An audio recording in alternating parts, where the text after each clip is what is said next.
Welcome back to another video. My name is Henrik and welcome back to another consumption test. Today with the long-awaited Kia EV9 because I've been looking forward to this one for quite long. It's a very big car, very tanky, 7 seats, so I've been very excited to see what the consumption on this might be with a CV value of 0.28, which is actually surprisingly low for this car.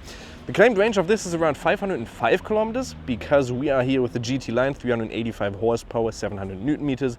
If you get the rear-wheel drive system with 204 horsepower, you'd be looking at the max range of 563. Because you also there get 19-inch rims, we get these big 21-inch rims on the Comfort Premium or the Comfort Contact C from Continental, which are some big tires. And we're gonna see how far this car goes. Between 80 to 100 kilometers an hour behind the truck, 120, 140, and top speed, which this can do 200 kilometers an hour as the GT line gets a higher top speed. So let's get right into the video and hopefully you enjoy. So join me now as we're sitting behind the truck driving at 90 kilometers an hour right now. Usually is between 85 to 95. That's the average speed that usually you get when driving behind the truck. Sometimes a little bit faster. This Polish one is, for instance, driving 90 kilometers an hour. We're going to now be driving 88 kilometers or 89 almost, and we're going to see what the average consumption is. And while we're doing this at the fairly slow speed, let's look at the interior, let's look at the quality, and talk you a little bit through the car. And then later on, we're going to look at more how the car sounds from the inside at higher speeds, how comfortable it is at higher speeds, and the safety features. So we're cruising now here with adaptive cruise control behind the truck. We set it to the lowest or the smallest distance behind the truck, so around 2 car lengths or 3 car lengths, which is going to give you a little bit more wind resistance basically. CV value of this car is 0.28, so not actually, well, for an SUV, I think that is a fairly decent CV value. Polestar 3, for instance, was also 0.28. The only better one in this segment, I think, was the iX or the Mercedes. I'm not too sure which one it was right now, but that's 0.26. So for an SUV, a fairly okay CV value, considering the car is just basically a tank from the outside. In the inside, I do really like the quality. The car we're sitting in here is the launch edition, so around 85,000 euros with the outside color. Starting price with the rear-wheel drive system with the most amount of range, 563 kilometers, would give you 190 horsepower. And starting price around 72,500 euros in Germany. For this kind, the quality in the inside I really do like. There's a lot of safety features. The seats are amazing. You get those always with the relax function. You can choose between white, black, and, well, this kind of design, which is white and black, or also a dark blue and a dark gray, so more of a darker color in the inside, or obviously these ones. And these headrests are so comfortable, like the most comfortable headrests I've ever had in a car. They're really comfortable. And then you also have this big infotainment display with Apple CarPlay, Android Auto, very well integrated with also this like little center display in there, which gives you your climate control, which you can change via physical buttons down here, which is really nice. So very well integrated. The only thing I'm not a big fan of is how this is integrated into the, like, where you sometimes put your arms, especially when I'm, for instance, doing something on the display. I usually put my hands like this to slide. And then sometimes you do press these buttons, but they're really nicely integrated in there, so you don't even realize that they're really buttons, but they're just like something integrated into the panels.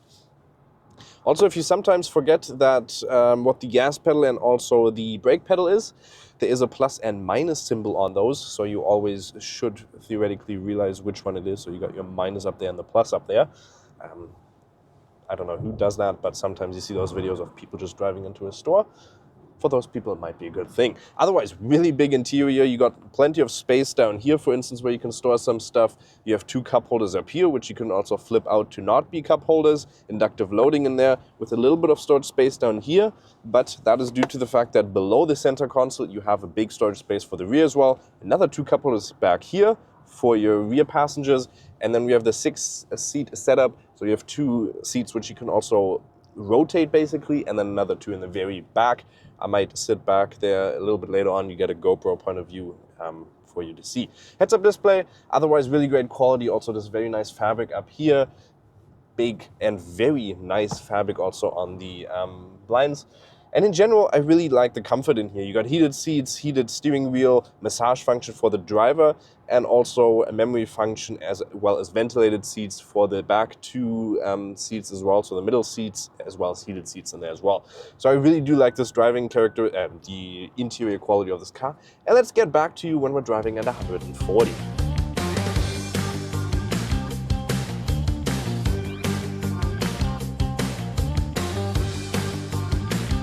And join me back as we've set the cruise control now to 140 and we're on the return leg towards that destination and top speed all the way back.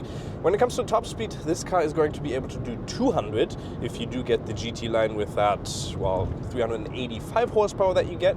You get 192.5 Pferdestärke, or the metric horsepower. If you look at American horsepower, 190 in the front, 190 in the rear, 350 Newton meters in the front and also in the rear.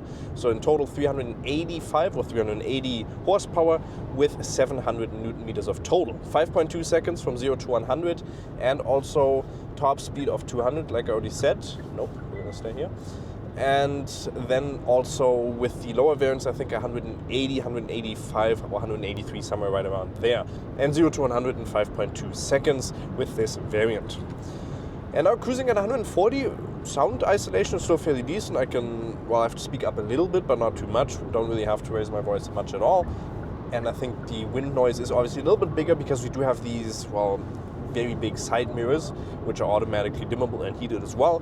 And those produce a little bit of wind noise, but otherwise I think the cabin is still fairly quiet and well isolated. It's obviously a big tank, so there is a lot of wind that is coming from the front, but for the fact that it is so big, I think it's still a fairly comfortable ride in this, this speed. When looking at the suspension here, also fairly comfortable, smooths out the surface quite decently, especially when you're driving in city. We've noticed that with bigger bumps, I think the suspension does a very good job at smoothing those out and giving you a very nice kind of SUV feeling when driving this car. And adaptive cruise control is still working at 140 here. We'll see if we can even use it at 200 later on. And join me now in the second row, where I have now been seated at, and he's driving at 120 on the Autobahn right now. Both of our seats, so the one in front of it is adjusted to me that I'd personally like to sit in. Then this one is adjusted, and theoretically a third person in the back, they're also adjusted to them so they can sit in there for a little bit. So still a little bit of legroom, as you can see there. In here I've got legroom, the footroom could be a little bit more, but still fairly comfortable.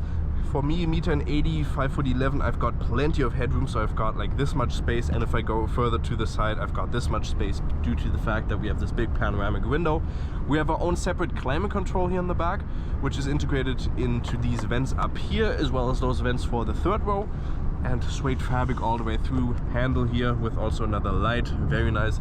A very, very big window, so you can have panoramic views out, and also the sunshade, which is a little bit finicky to sometimes get into this location. There we go. Heated and ventilated seat for the second row as well, which is really nice. You have a good amount of storage space there where you can put a little bit of a smaller bottle, but you also have these two cup holders, again with this very big tray table as well, and down here also way more storage space now. That's why in the front the center console is not the biggest.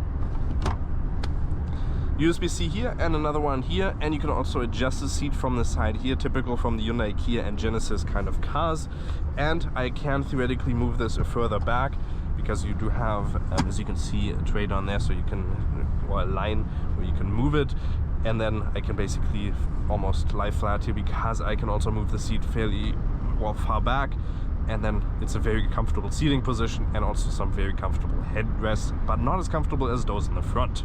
And now located in the third row, I've put the seat a little bit forward so that every single row has a good amount of comfortable seating position that I'd personally sit in. And you can see I still got a good amount of space. And the nice thing about 6 seats, you can also put your feet in between here, so you have a very comfortable seating position. And especially those people really like the car as well, I guess. They looked over quite nicely. If there's nobody sitting here, you can have your feet basically like that, or they can also go over them. So especially with 5 people in here, it's very, very comfortable. And even if you're sitting in here with 6 people, I think you can even fit in here for a couple of hours because it's actually not too bad, and they can even move a little bit more forward, and then you can even adjust these seats a little bit more. I'm 1.80 m, 5'11", still got a good amount of space here. Here you can also flip the seats over. You have a USB-C and also 2 cup holders here, so again a good amount of storage space. And further back you theoretically also have a 220 watt charging port, or volt charging port, so you could theoretically plug something in there as well. And up here again another air conditioning, which is connected to that one, so it's the same temperature as the one in there. And up here also some reading lights if you want to turn those on, and again suede fabric all the way through, and the exact same on the other side, with also a very big window here so you can look out and enjoy the view as well. So we're now doing our top speed run. My colleague here is driving now at top speed. Top speed is claimed 200 kilometers an hour if you get the GT line variant, and you can see the punch is actually fairly decent there. Top speed, we did already just reach it, well not just, but a second ago, of 207 GPS, around 200, which is still, for a car that has, well, up to 7 seats and is 5 meters and 1 centimeters long, is quite ridiculously, well, speedy for that. You don't really need it, because when are you ever going to drive the speed? But we're still going to look at it due to the fact that we just want to know what the consumption would be if you would be driving at this speed. Otherwise, well, the steering wheel does feel obviously a little bit more direct at these speeds, because the car is just, well, driving fairly fast, and that speed is just way too much for it. Wind noise obviously is going to increase a little bit due to the fact that you also just have these big side mirrors, and the car is just a tank from the outside, but it still feels very stable at these speeds, and the suspension also does a good job. Now in 80 zone, so we can't go much faster right now, but after that, again, up to the top speed. Beeping, obviously you can turn that off fairly quickly as well. If you hold that button down for a couple of seconds, I'm going to do it now for my driver. And there you go, you can see it is now turned off, so always nice to have those quick binds. But I feel fairly comfortable driving at these higher speeds. Wind noise is obviously going to pick up, but you can still have a conversation and turn music up a little bit to have a, well, an okay driving speed at those, and have a talking voice level at that speed as well. I don't know what I just said, but it sounded pretty good. So let's see you with all the results at the end. So let's now take a look at the numbers, and some of them I was surprised by. Most of them, however, I did expect for the sheer size of the car. We did also do a charging speed test. Max is claimed of 210 kilowatts. We were able to get 214.4, so fairly decent.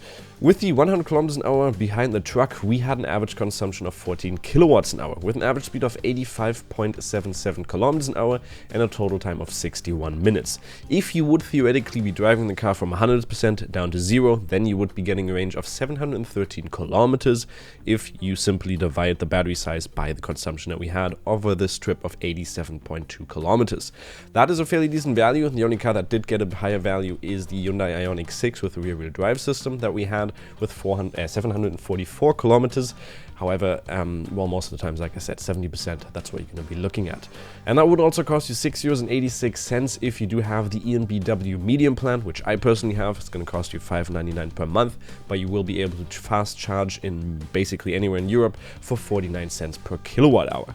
For the 120 kilometers an hour test, we had an average consumption of 28.7, and that is fairly high. Just due to simple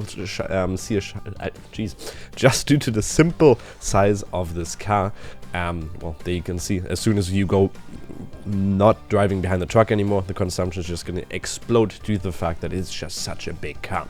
28.7, the only car that did get close to that was the Hyundai Ioniq 5N with 21.2, but that was even in a traffic jam, so yeah. We had an average speed of 113.7 kilometers an hour, so fairly high with 46 minutes. Theoretical range 348 kilometers, and that would cost you €14.06. For the 140 kilometers an hour test, however, the consumption wasn't even that much higher, 29.9 kilowatts an hour with an average speed of 127.6 and a total time of 41 minutes. 334 kilometers then would be the range, with €14.65 of costs. With the top speed, we had an average consumption of 52.6, and that is just absurd, and no car has ever gotten close to that. Ioniq 5N 42 kilowatts an hour, but 52.6 is just crazy.